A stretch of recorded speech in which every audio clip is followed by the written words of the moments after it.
안녕하십니까. 저는 이제 학자입니다. 그것도 공법을 전공합니다. 특히 이제 헌법을 전공하는데 지금 우리가 얘기하는 게 대장동 사건을 이야기하고 있습니다. 대장동 사건은 다른 사건이 아니고 그것이 이제 법에 근거해서 하는 사건이에요. 법에 근거하면서 사건이고요. 대장동의 법적 근거가 도시개발법이라는 법입니다. 도시개발법이요.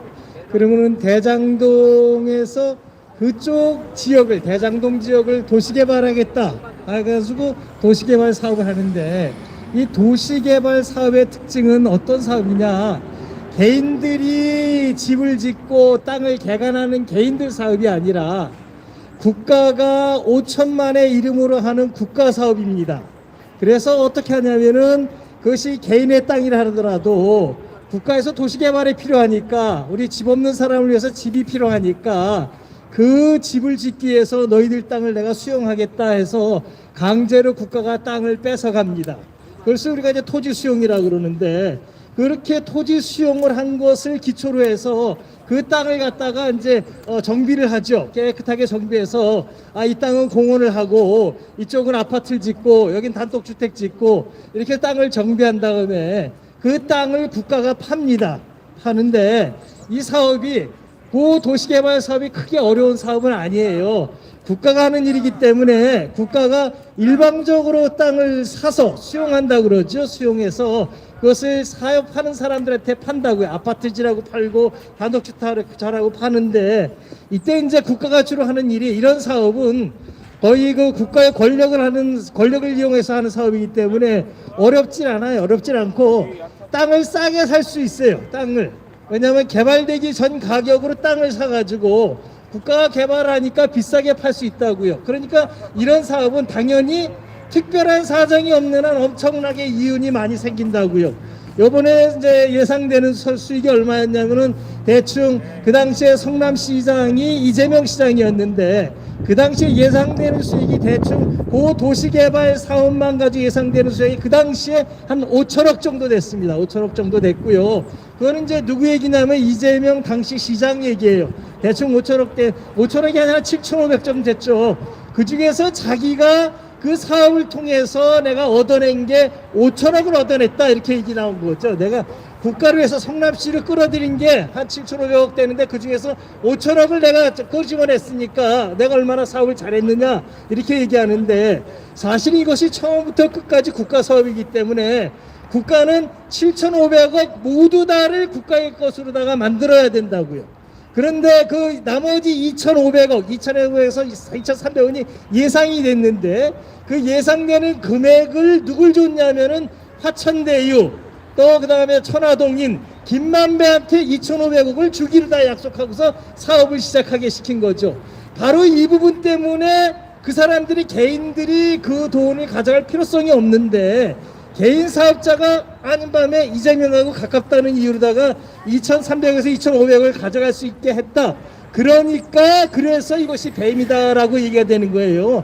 이 배임죄가 문제가 되니까, 그래서 여기 이제 우리 전철협이라든지 많은 사람들이 이재명 성남시장을 고발을 했죠. 고발을 했는데 검찰청에서 이 부분을 받아주질 않는 거예요. 수사를 진행을 안 하는 거예요. 안 하고, 게다가 이제 대통령 선거가 있었으니까 그동안에 질질 끌어왔다고요. 끌어왔는데 지금은 대통령 선거가 끝났지 않습니까? 끝났으면은 지금부터 본격적으로 수사를 해야 된다라고 하는 거고요. 안 하면은 특검을 가자라고 하는 것이, 이제 특검이라도 해서 분명하게 사실을 밝혀야 된다라고 하고요. 사실을 밝힌 걸 전제로 해서 그 다음에 이 나라가 올바로 설 수 있다라고 이렇게 보는 거예요. 그래서 이 자리에 나와서 많은 사람들이 모여서 제발 제대로 수사를 하고 검찰권을 제대로 행사해달라, 못하면 국회라도 특검이라도 하라라고 이제 저희가 우리의 의사를 표명하는 거죠. 이 나라가 그래야지 올바로 설 수 있겠다라고 그렇게 생각하는 겁니다. 이 부분과 관련해서 한 가지만 더 말씀드릴게요. 왜 그러면은 이재명이 책임을 져야 되느냐라고 하는 거예요. 왜 이재명이 책임을 져야 되느냐, 왜 성남시장이 책임을 져야 되느냐 하면은 그 이유는 간단해요. 이거 개인이 들어와서 사업했으니까 나눠지는 것이 마땅하지 않느냐라고 생각할 수 있어요. 많은 사람들이 그렇게 생각해요.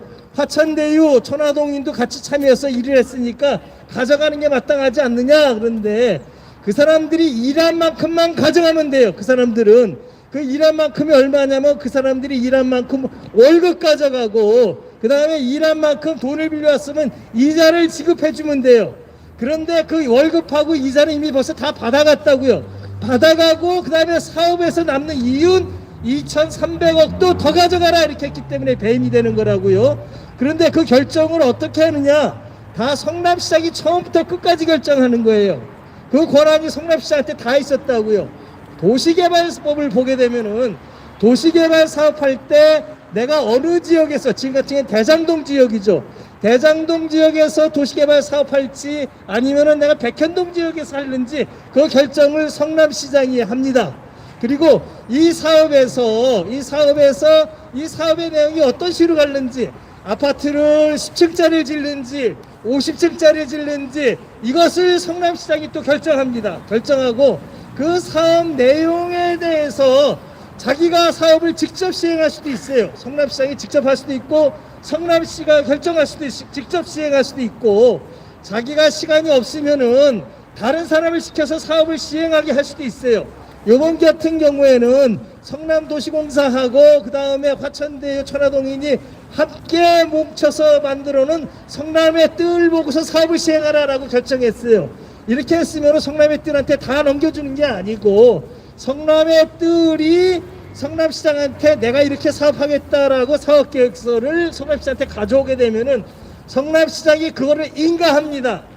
그렇게 해도 좋다라고 인가하고, 그 다음에 거기서 나오는 사업의 이윤도 화천대유가 얼마를 가져갈는지도 성남시장이 자기가 결정하는 거예요. 그러니까 그리고 그 공사를 어떻게 하고 공사 준공도 성남시장이 합니다. 이것이 이제 도시개발법에서 정하는 도시개발 사업의 특징이에요. 그러면은 이 대장동의 도시개발 사업은 처음부터 끝까지 성남시장이 시작해서 성남시장이 중간에 모든 걸 관리하고 마지막에 결론도 성남시장이 짓는다, 결론을 낸단 말이에요. 그러면은 누가 돈을 얼마나 받아갈는지를 결정하는 사람이 누구냐면은 성남시장이라고요.